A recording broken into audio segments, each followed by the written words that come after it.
চাকরিবিধি লঙ্ঘনের দায়ে নির্বাহী ম্যাজিস্ট্রেট তাপসী তাবাসসুম উর্মিকে ওএসডি করে বদলি করা হয়েছে। পরে তাকে সাময়িক বরখাস্ত করা হয়। আর এতেই ক্ষোভ প্রকাশ করেছেন আওয়ামী লীগের সাবেক এমপি গোলাম মাওলা রনি। আমি কোর্টে বলতেছি গণহত্যা যেটা বলা হচ্ছে জুলাই মাসে গণহত্যা এবং সবই তদন্ত সাপেক্ষে কিন্তু মীমাংসিত সত্য না। এই যে জুলাই আগস্টে যে গণহত্যা হইলো, যে হত্যাকাণ্ড করলো, এটা নাকি কোনো প্রমাণ নাই। চিন্তা করেছেন কেমন জাউরায় মাইয়া, কেমন শয়তান এই বদমাইশ বাংলাদেশের। আসসালামু আলাইকুম দর্শক, দেশ ও দেশের বাইরে থেকে যারা এই মুহূর্তে ভিডিওটি ওপেন করেছেন সবাইকে অসংখ্য অসংখ্য ধন্যবাদ। দর্শক, প্রথমেই আপনারা শিরোনাম দেখেছেন, এখন দেখবেন বিস্তারিতর প্রথমেই আপনারা সবচেয়ে ভাইরাল যে ব্যক্তি, যে ম্যাজিস্ট্রেট তাপসী কুমার উর্মি বর্তমানে যে ইতিহাস সৃষ্টি করেছেন, উনি এই বৈষম্য ছাত্র আন্দোলনের এই কেন্দ্র করে আবু সাঈদকে মারা থেকে শুরু করে ডক্টর ইউনূসকে নিয়ে যে মন্তব্য প্রকাশ করেছেন, সেই সূত্র ধরে তাকে বহিষ্কার করা হয়েছে সাময়িকভাবে। কিন্তু কেন সাময়িকভাবে এই বহিষ্কার? এই বাংলাদেশের মাঝখানে এত বড় একটা যে যুদ্ধ হয়েছিল আওয়ামী লীগের সঙ্গে, সেই যুদ্ধে পরাজিত শেখ হাসিনা দেশ ছেড়ে পালিয়েছে, তারই কিছু যে আমলা রেখে গেছেন যারা বর্তমান বাংলাদেশে বিভিন্নভাবে কার্যকলাপ চালিয়ে যাচ্ছে, যে ডক্টর ইউনূসকে নিয়ে এ ধরনের কথা মন্তব্য করতে পারে এবং আবু সাঈদের মতো শহীদকে নিয়ে এরকম বাজে মন্তব্য করে, তাকে সাময়িক বরখাস্ত করাটা কিভাবে সম্ভব সেটা জেনে আসুন। নেওয়ার কথা বলছেন।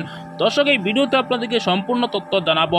প্রথমে আমরা দেখে আসি যে কে এই উর্মি, তিনি কেন এই মন্তব্য করেছেন। না টেনে পুরো ভিডিওটি দেখবেন, লাইক করে আমার সাথেই থাকবেন। আমি কোর্টে বলতেছি গণহত্যা যেটা বলা হচ্ছে জুলাই মাসে গণহত্যা এবং সবই তদন্ত সাপেক্ষে কিন্তু মীমাংসিত সত্য না।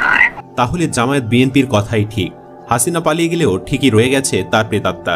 তারই প্রমাণ দিল উর্মি নামের এক ম্যাজিস্ট্রেট। সরকারের একজন কর্মকর্তা হয়েও তিনি প্রধান উপদেষ্টা ডক্টর মোহাম্মদ ইউনূস ও শহীদ আবু সাঈদকে নিয়ে নোংরা মন্তব্য করেছে। তারপর থেকেই তাকে নিয়ে সোশ্যাল মিডিয়ায় আলোচনা সমালোচনার ঝড় বইছে।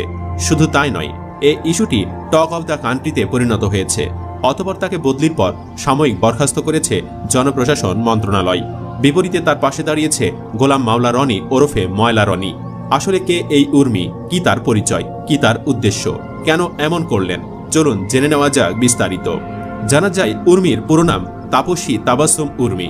লালমনিরহাট জেলা প্রশাসক কার্যালয়ের নির্বাহী ম্যাজিস্ট্রেট হিসেবে দায়িত্বরত ছিলেন তিনি। উর্মি পূর্বধলা সদর ইউনিয়নের নসিবপুর গ্রামের মোহাম্মদ ইসমাইল হোসেনের মেয়ে। তার বাবা অবসরপ্রাপ্ত সরকারি চাকুরিজীবী। দুপুরে সরেজমিনে উর্মির বাড়িতে গিয়ে তার পরিবারের কাউকে পাওয়া যায়নি। জানা গেছে তারা দীর্ঘদিন ধরে ময়মনসিংহে অবস্থান করছেন। মাঝে মধ্যে তারা বাড়িতে আসেন। উর্মিদের প্রতিবেশী ও স্থানীয় ইউপি সদস্য আজিমউদ্দিন জানান, উর্মি মেধাবী ছাত্রী ছিলেন। তিনি শাহজালাল বিজ্ঞান ও প্রযুক্তি বিশ্ববিদ্যালয় থেকে কম্পিউটার সায়েন্স অ্যান্ড ইঞ্জিনিয়ারিং বিষয়ে পড়ালেখা শেষ করে 2022 সালে সরকারি চাকরিতে যোগ দেন।